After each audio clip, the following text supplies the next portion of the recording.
Pemirsa, warga Desa Bukit Makarti, Kecamatan Tanah Luas, Kabupaten Aceh Utara, keluhkan jembatan Rangka Baja yang ambruk akibat dihantam banjir pada akhir tahun 2020 lalu hingga kini belum dibangun kembali.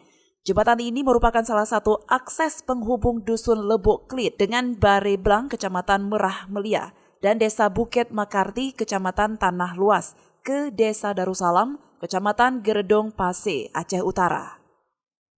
Kondisi jembatan rusak total pasca dihantam banjir 2 tahun yang lalu. Sampai sekarang belum ada tanda-tanda akan diperbaiki atau dibangun kembali. Bahkan semua kerangka baja dan material yang rusak hampir tidak terlihat lagi di lokasi.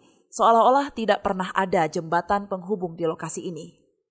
Karena kondisi demikian, sejumlah warga terpaksa menyeberangi Krung Pase menggunakan rakit dengan tarif Rp15.000 per orang.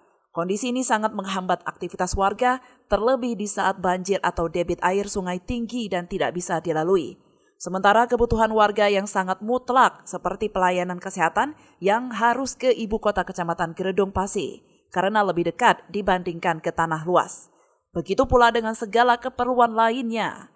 Masyarakat berharap pemerintah segera membangun kembali jembatan tersebut demi kelancaran aktivitas sosial masyarakat setempat. Akibat kena banjir. Tapi kalau banjir ini terbengkalai, jadi mau menyeberangi kampung lain nggak bisa. Naik rakit, bayar 15.000. Kalau nggak ada duit 15.000 nggak bisa lewat melangkah ke belah sana. Itu desa apa itu? Ke Darussalam. Kadang-kadang orang perlu membutuhkan beras saja satu bambu, tapi nggak bisa harus ada duit untuk 15.000 dulu untuk tambahan untuk menyeberangi rakit ini. Tangga nggak bisa untuk beli beras. Kami ini termasuk terhalang lah, terhambat semua. Ada orang sakit ya gitu, kadang-kadang payah nunggu, kadang banjir kan nggak bisa lewat, payah nunggu, kadang-kadang 1 malam nunggu.